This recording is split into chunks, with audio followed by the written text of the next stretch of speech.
Hello class 6. Today we are going to do the lesson 3 of your literature book. The name of the lesson is Prithviraj Chauhan the Valiant. I hope everyone must have heard this person, Prithviraj Chauhan.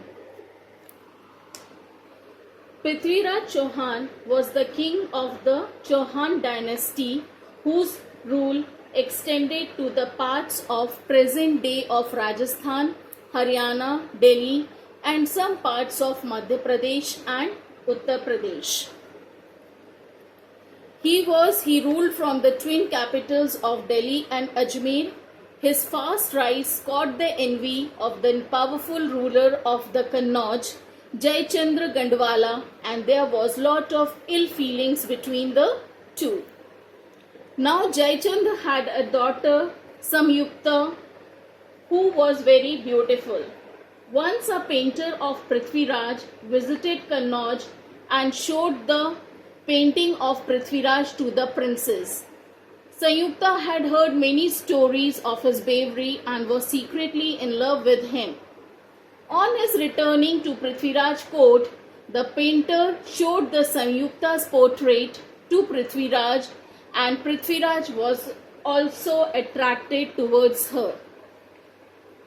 Jayachandra wanted to prove his supremacy over the Rajput rulers and he conducted the Raj Surya Yagya. Prithviraj, however, rebelled against it. When Jayachandra got to know about his daughter's feeling, he decided to do her Swayambar.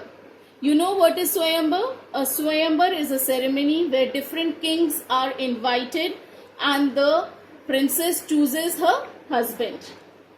He sent invitation to all the kings except Prithviraj Chauhan. To add to the insult, he ordered, let a statue of Prithviraj be made and installed at the gate in place of the doorman. When Samyukta came to know that he had not been invited, she was devastated. She wrote a letter expressing her desire to marry him, which was readily accepted by the Prithviraj, and he assured her that he would come to the Swayambar. Samyukta walked down the aisle where the royals had assembled and bypassed all of them only to reach at the door and garlanded the statue of Prithviraj as a doorman. All those who were present were stunned because Prithviraj was hiding behind the statue and he whisked Samyukta away and made his way to his capital at Delhi. Prithviraj then openly challenged Jayachandra to stop him for taking his wife. This made Jayachandra shake with the rage and there were a lot of battles between the two and both of them suffered heavy losses. While the drama was being enacted, another ruler named Muhammad from the Ghor in Afghanistan had grown powerful and captured Ghazni and subsequently his kingdom stretched up to the domains of Prithviraj Chauhan. Prithviraj asked his father-in-law for help but he refused. In spite of that, Prithviraj marched to Bhatinda and there was a battle in which Ghazni was imprisoned. Muhammad Ghazni begged for his mercy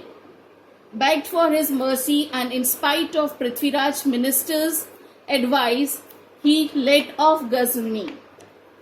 The next year, Prithviraj Gesterd was paid by Ghori who re-attacked Prithviraj with a stronger army and was able to capture him.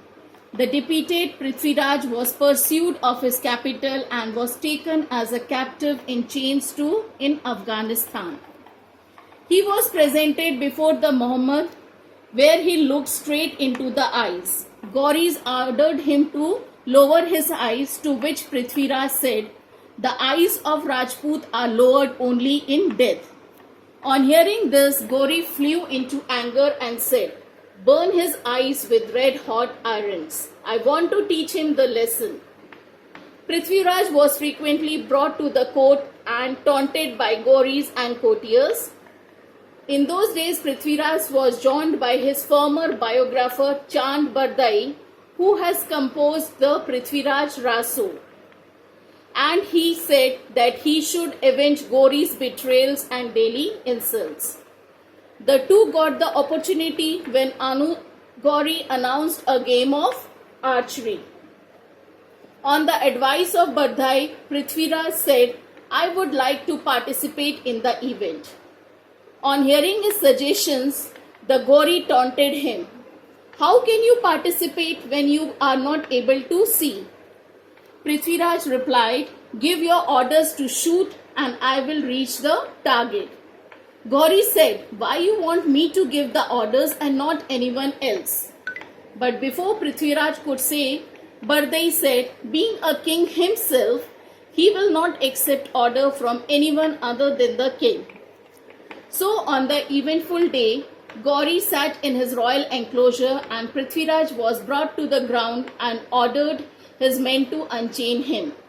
Bardai gave away Gauri's location by reciting the following couplet. 10 measures ahead of you and 24 feet away is seated the Sultan. Do not miss him now, Chauhan. On Gauri's order, it is believed that Prithviraj turned in the direction from where he heard and Gauri speak and struck him dead with his arrows. Legend had it that the court poet then stabbed Prithviraj and himself to avoid further humiliations at the hands of the Gauri's soldiers. I hope this lesson is clear to you. Thank you.